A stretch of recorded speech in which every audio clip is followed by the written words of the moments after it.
There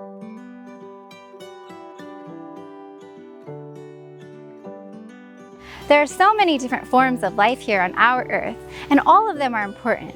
They all work together to keep each other healthy and strong. Today, we're here at Eatwell Farm to learn about how the land, animals, plants, and people all work together, all while growing delicious food. After all, when you have a healthy Earth, you can grow healthy food to keep you healthy too. Hi, I'm Lorraine from Eatwell Farm in Dixon, California. Eatwell is 105 acres. We grow crops all year round. So we grow lots and lots and lots of different things, probably about somewhere between 150 and 200 different crops. So it's summertime right now. We've got tomatoes and peppers and all kinds of peaches and nectarines and plums, yummy fruits. And then in the fall and the winter, we get winter squash and lots of greens and sweet potatoes and cauliflower and broccoli. So we are actually busy all year. At Eatwell Farm, you can find so many different types of fruits, vegetables, and animals. Did you know that to grow all of this beautiful produce, it takes a whole team? It's not only us humans that help grow fruits and vegetables, but there are other special helpers that help as well. Let's meet the first one. Our first special helper is what we're all standing on, the soil. You might be surprised to find out that the soil is full of life. Decomposers, like worms and fungi living in the soil, do their part by breaking down dead plants and other things to add nutrients back into the soil. Other animals help too. Chicken manure is a great source of nutrients and minerals for healthy soil. Plants need these nutrients in order to grow big and strong. One of the primary aspects of our farm that makes us really special is the way we use our chickens to help us with our farming. The way our chickens actually help us feed the soil is by them eating a really healthy diet, and then they poop all those great nutrients right out and back into the soil. One of the really important things that we add to our chickens' feed is actually whey from cheese. Once we added the whey to our chicken feed, the way the vegetables grew really improved. We rely pretty much 100% on our chickens to keep the farm soil happy and healthy and grow happy, healthy vegetables. What else helps these fruits and vegetables grow? Well, have you ever looked at a bush and seen it full of little buzzing bees? Their buzz might be scary, but they're not interested in hurting us. Bees are quite busy. They have a really important job. They're pollinators. Now, what are pollinators? Pollinators are animals that help move pollen from one flower to another. When a flower is pollinated, it allows the plant to start growing the food that we love to eat. Did you know that bees are responsible for pollinating about 1/3 of our food?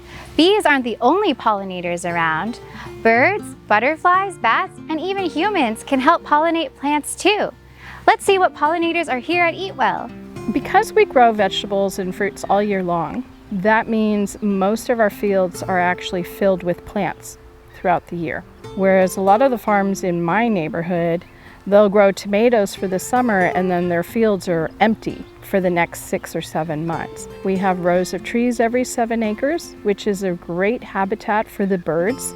Then we also have a lavender field, and the lavender field feeds the bees. So we have a crazy amount of bees who love to pollinate all over the place on this farm. We also don't grow things necessarily in the same place, so that keeps the bugs kind of happy too, the pollinators, because their habitat is always expanding and diverse. And diversity is really, really important. So we have a large diverse amount of pollinators. We have butterflies and we have several different types of bees. For instance, there's a specific bee for squash, and we have a lot of squash bees and they help pollinate the squash flowers.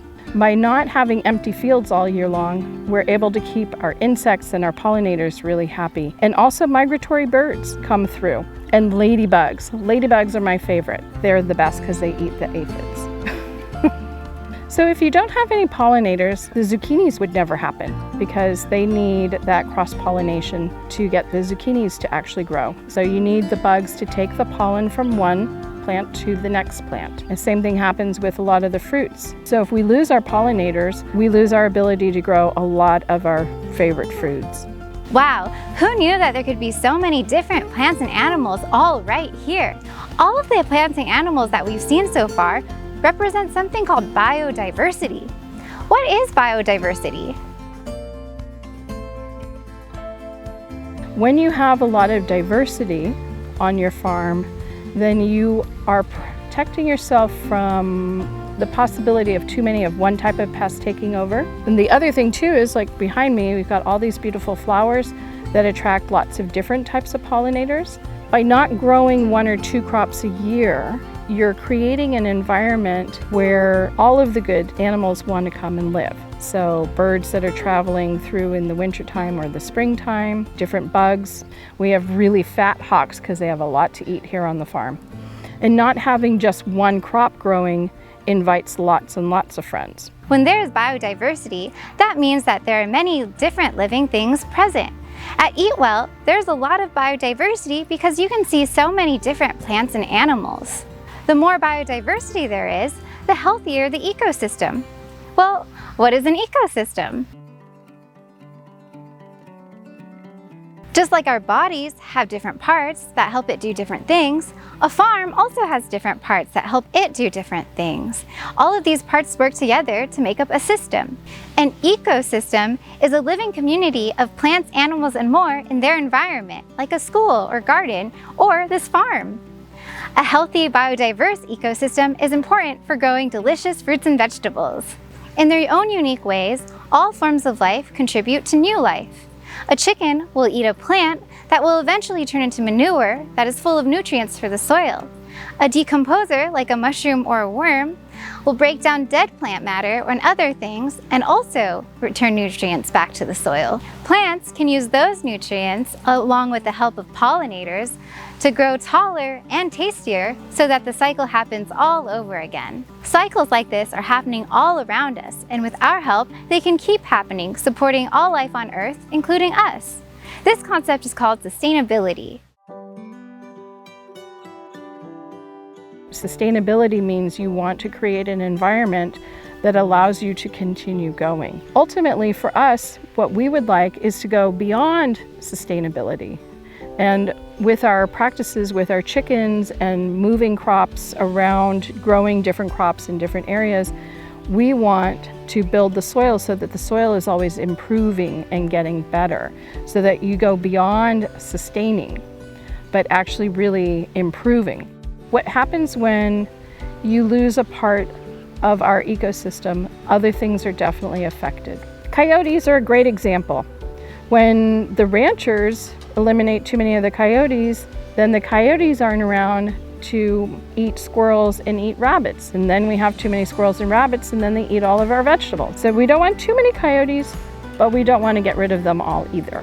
We are all connected and can't have delicious food without a healthy, functioning ecosystem.